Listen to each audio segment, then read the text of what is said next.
दादी नाना नानी भाई बहन सभी मराठी में बोलते हैं और अचानक हम उस बच्चे को एक नए चक्रव्यूह में फंसा देते हैं। और मुझे लगता है एक विशेषज्ञ ने कहा हुआ है कि हम जिस प्रकार से पुलिस कस्टडी होती है उसी प्रकार से एक पेरेंटल कस्टडी में हम खुद स्वेच्छा से उन्हें वहां पर भेज रहे हैं। मेरी शिक्षा मेरी परीक्षा, शिक्षा किसकी है? उस बच्चे की है, परीक्षा भी उस बच्चे की है। मेरी शिक्षा मेरी परीक्षा, मेरा आकलन मेरा मूल्यांकन, मुझे पढ़ाना मुझे सिखाना, सब उसके बच्चे के लिए है। पढ़ाना उसको है, सिखाना है, मूल्यांकन है, उसका आकलन है, उसकी शिक्षा है, उसकी परीक्षा है। वो बच्चा जब कह रहा है कि मेरी शिक्षा मेरी परीक्षा, मेरा आकलन मेरा मूल्यांकन, मुझे पढ़ाना मुझे सिखाना, जब मैं ही हूं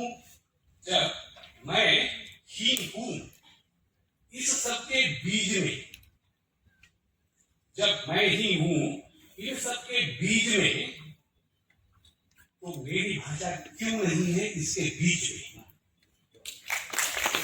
तो बच्चा कह रहा है कि जब मेरे में सब हुआ है, मुझे पढ़ा रहे, मुझे सिखा रहे, मुझे मेरी परीक्षा ले रहे, मेरा आकलन कर रहे, मेरा मूल्यांकन कर रहे, लेकिन मेरी भाषा कहाँ है? यहाँ क्षेत्र के विद्वानों द्वारा होना चाहिए। अब पारिभाषिक शब्दावली निर्माण करने का काम कौन करता है? हम सभी भाषा के लोग करते हैं। इसमें इंजीनियरिंग के लोग या मेडिकल के लोग बहुत कम है, ना के बराबर। जब ये लोग पारिभाषिक शब्दावली में आ जाएंगे और संस्थान जैसे बड़े संस्थान ये कोशिश करनी चाहिए। मैं ये बात इसलिए कह रहा हूं कि ये तकनीकी काम करने वाले मराठी लोगों का मैंने निरीक्षण किया और मैंने ये पाया कि कुछ लोग कुछ शब्द तो इंजीनियरिंग के उन्होंने जैसे तैसे अपनाए हैं, बल्कि बहुत कम मात्रा में क्यों न हो कि नए शब्द उन्होंने बनाए।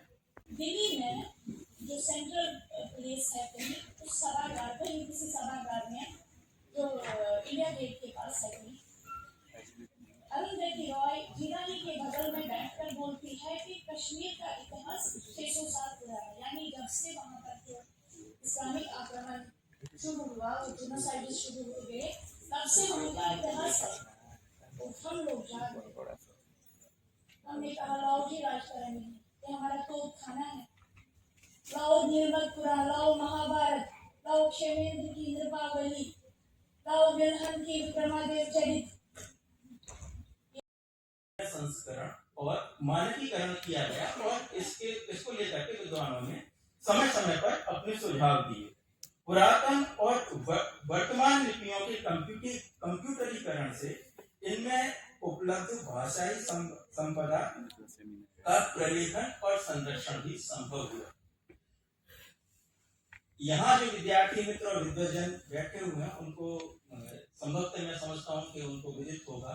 अगर वे किसी वजह से इस तथ्य से अपरिचित हैं तो मैं बताना चाहूंगा कि आज हमारे पास में ब्राह्मी और अगर हम अन्य उपनिषद देखें, अन्य वेद देखें तो शिव संकल्प सूक्त है यजुर्वेद का, जिसमें कहा गया है कि यत् जागृतो दूरमदयति देवं तद सुप्तस्य तथैवेति दूरम गमं ज्योतिषां ज्योतिरेकं तन्मे मनः शिव संकल्पमस्तु। प्रत्येक मंत्र में ये कामना की गई है कि मेरा मन कल्याणकारी कार्यों की ओर प्रवृत्त हो। यदि हमारा मन कल्याणकारी कार्यों की ओर प्रवृत्त होगा, हमारे विचार उत्तम होंगे, तो हमारा कार्य भी उत्तम ही होगा। भाषा संस्कृति की रीढ़ का काम करती है। संस्कृति उस शब्ददल कमल के समान है जिसमें अनेक जाति, धर्म, संप्रदाय के लोगों का वास है।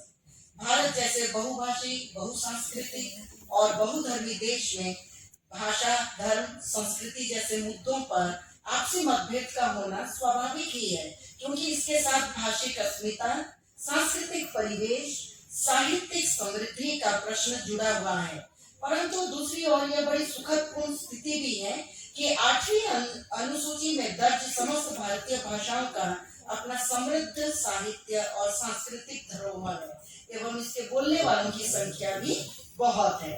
बहुभाषिक बोली जाती है। 8 कोष पे जो वाणी बदल रही है उसके स्थायित्व की समस्या है, उसको हम बोले। आजकल की जो पढ़ी हुई लड़कियां हैं, जो बैठे हुए बच्चे हैं विभिन्न क्षेत्रों के, कितनों को कितनों को ये विवाह गीत याद है, कितनों को संस्कार गीत याद है, कितनों को जो हमारे जो सावन में जो झूले पड़ते हैं उसमें जो लड़कियां मल्हार गाती, कितनों को याद है? नहीं याद है। क्योंकि वो जो पुरानी हमारी दादी नानी या माँ हमारी जो सुनाती थी, ठीक है साहब, हमें तो बंद पड़ गया, मैं तो ज्ञात है, लेकिन जिनको नहीं मिला, वो परिवेश नहीं मिला, वो क्या, अगर उसको लिपिबद्ध नहीं किया तो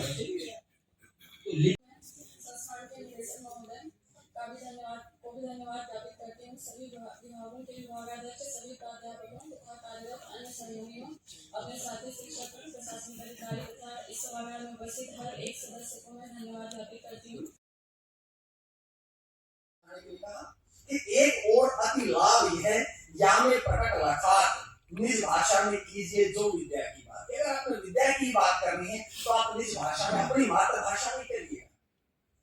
जनमानस ने जाना मुझको, लिखा पढ़ा और माना मुझको, अपनों में ही पली बड़ी है, चलती फिरती गड़ी गई है, एक रोज चली जब हवा विदेशी।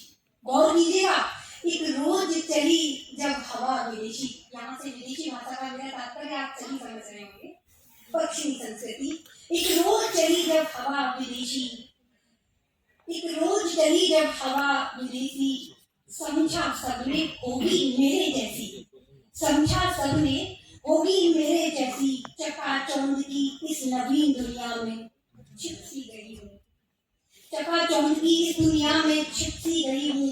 खोलो मुझको मेरे प्यारों, मेरा निवेदन है विद्यार्थियों से, खोलो मुझको मेरे प्यारों, आप ही के घर की कुंजी हूँ, हाँ मैं ही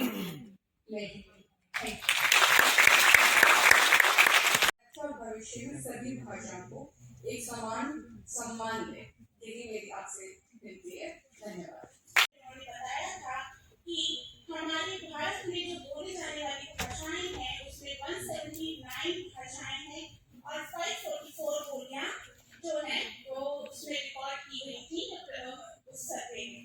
इस बहुभाषिकता के माहौल में शिक्षा देना शिक्षक के लिए कितनी बड़ी चुनौती है, और मैं इस चुनौती को और इस समस्या को खुद भी महसूस कर रही हूँ, क्योंकि मैं एक बहुभाषी परिवेश में शिक्षण कार्य कर रही हूँ।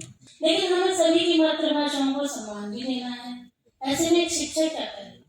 तो हम बस ये कर सकते हैं, एक क्रियान्वयन की बात मैं करना चाह रही हूँ, क्योंकि बाकी सब प्रश्न तो हम उठा ही चुके हैं कि हमें बहुभाषिकता होनी चाहिए, इसका सम्मान करना है, सब कुछ है, लेकिन हम क्या करें? एक शिक्षक होने के नाते हमारे साथ सारे छात्र बैठे हुए हैं जो आगामी समय में खुद भी एक शिक्षक बनना चाहेंगे, तो मैं यही कहना चाहूंगी कि प्रारंभ करें। एक छोटा सा कदम है, जैसा कि मैं अपनी कक्षा में भी करती रहती हूँ, मेरे छात्र इससे परिचित हैं कि जब हम कक्षा में जाएं तो सबसे पहले अभिवादन हम करते हैं, सुप्रभात।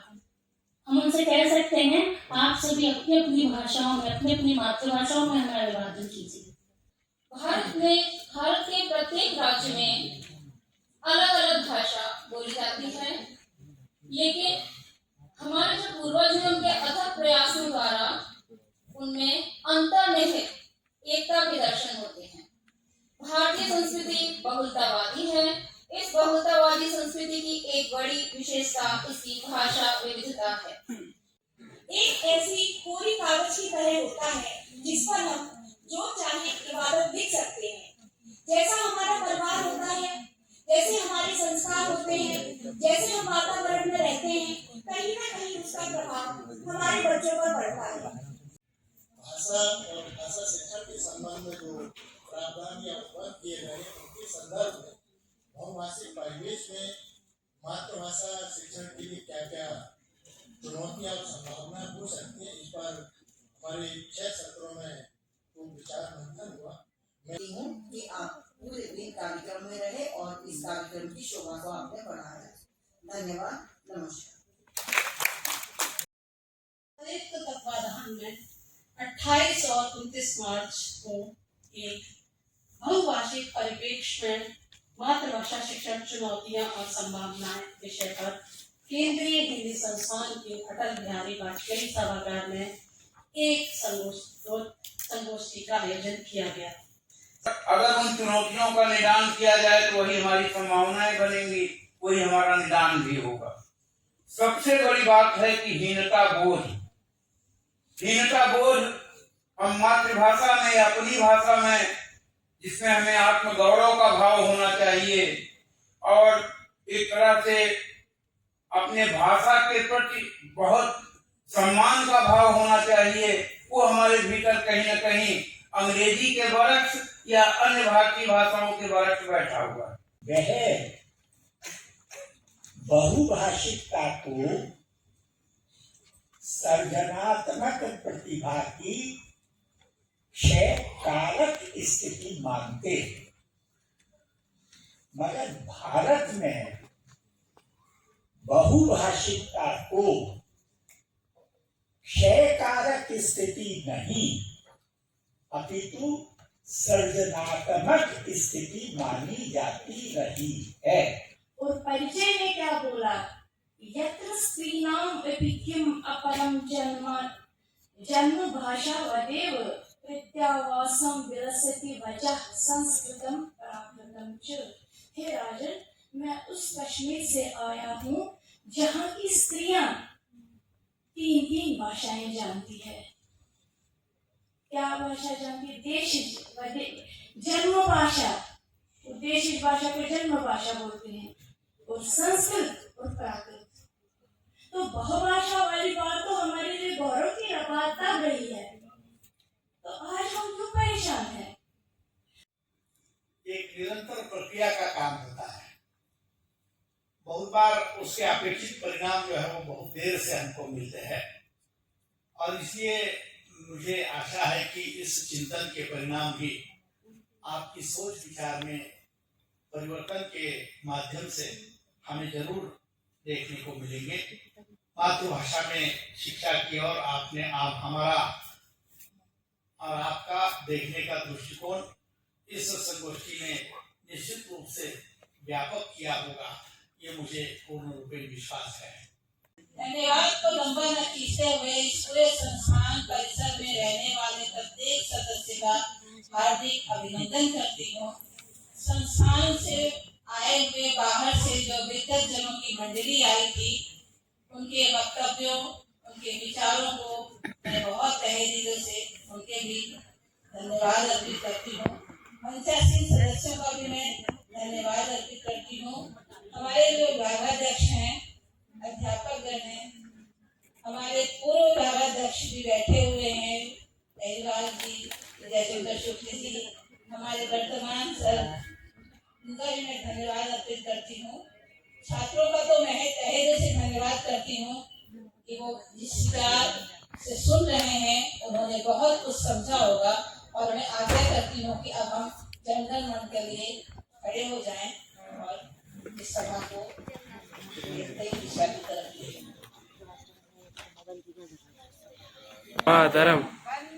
मातरम।